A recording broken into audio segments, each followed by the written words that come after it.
Hi there guys, welcome back to TPinvest. In today's video I'm going to be going through the first time buyer checklist and I'm going to show you how you can save thousands. So the first point on this checklist, and I'm not teaching you how to suck eggs, but it's starting off with the basics. Rightmove, Zoopla, on the market. These tools can help you understand the area, the houses, and what the sort of range is going within this area. So if you were to look, for example, in your hometown on the Rightmove, you'll be able to go through a big long list of all the properties that are on there. Second thing, I'll then flip over to Zoopla. Now Zoopla have a really good tool and it's got the house prices and it gives you the range of their expected valuation for those properties. The house prices tab, type in the postcode to that house and that street, and then you can actually get a range of what their expected valuations are for each of those properties. That's a really good tip to start with. Chatting to your local estate agent, they're the ones that are going to be in the know of that property and that location. So they're always worth a call or a knock at the door just to go and chat to them and get their professional opinion on what the houses are doing in the area. Second, so when you're looking, using those tools, and once you've also talked to your estate agent, you just want to remember that you want to be committed and knowing that these house prices, go up, they go down, they may stay down for a very long time. I know if we look back in the previous data, which I can share to you on the screen now, that can actually vary. But then, like I say, there is also an upside to these house prices, as what we've definitely experienced during the pandemic of the COVID-19. We've definitely experienced an influx in property valuation, which is really a key point to look out for. Onto the planning portal on your council's website. So for example, on our council website, and you can also go onto the planning register. You can type in the postcode into the search bar and then it'll bring up all the planning history for that street. Now, for example, our third property that we're in now, that had planning that was submitted for a 2-bed semi-detached house on the bit of land that we've got to the side. Quite glad actually that didn't go through because there's not a lot of land there and it would have been built up on top of each other, that's for sure. And on there you can see obviously all the neighbours' comments, their thoughts and opinions on what they thought of the projects that were going to be planned or proposed. You can also look at the drawings, you can get ideas from the architects, you can get their, I believe their name and number is also on the drawings as well, or most.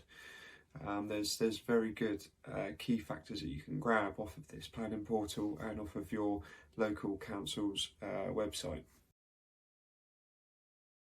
Make sure you've got the alerts on from Zoopla or Rightmove when there's new properties that come onto the market. They are key.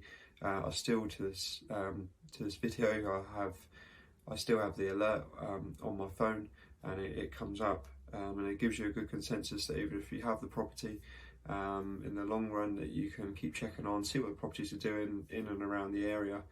Or even obviously as a first time buyer, it's absolutely incredible because you can then see that come up. They're normally very, very prompt to come into the alerts bar, and then you can search. You can then search that online, or either just directly call the estate agent and get that viewing in. So they're a really, really key tool to have. So let's say, for example, you've had the viewing accepted. Congratulations, that's great. You can go around, be nosy at someone's house.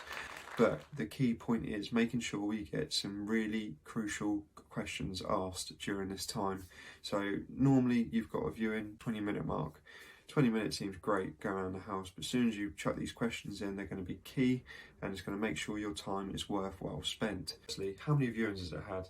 The estate agent may give you a false answer, but at least you can get a good feeling from their response. You want to see certificates, the gas regs and the electric regs, building works that have been done, or as you're going through this property viewing, if the estate agent mentions, they've had recently a new boiler fitted, or they've had this side extension, well then you want to see the regs, you want to see the building certificates for those jobs. Why does the vendor want to sell, and what's their reason for moving? It may be some neighbours that could have had some disputes, and then you sort of get that feeling as you put it up on the driveway, you're getting stared at. Good points here, can save you a fair few £100s to the white goods cup included. Is there anything that's being left? Understanding what you're going to actually keep or could potentially keep. Property we just sold, within our price we included the range. Now the range isn't classed as a white good, and you can actually take the range with you, although it was a bit of a unit to move, obviously when we sold it with the property. But this property, I think another good point as well, just how long has it been on the market? You can ask this from the apps, but from the estate agent you could get a true reading. There could have been that they've been on the market for 3 months, come off for 2, and now they're back on again because they didn't have free parking or parking allocation. You want to get that clear as well during the viewing. Any sort of subsidence or any flooding in the area? What's the sort of risks like? Has there been any sort of storm damages?